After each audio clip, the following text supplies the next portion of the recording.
you know.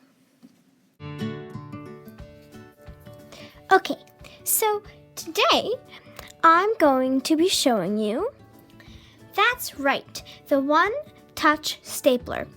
Because many people do not know how to load the stapler, and I had the same problem, but I have figured it out, and so I'm going to teach you how to load the stapler. What most people do is fold it back, and then they pull this thing out. Now, they think that means they should just load in all the staples onto here, but that does not work.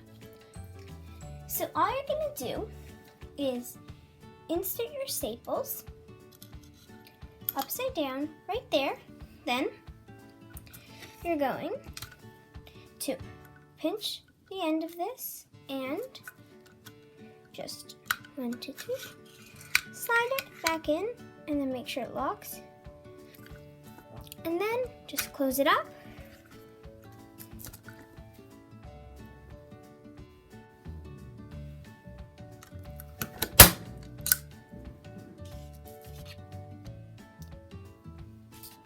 Now you know.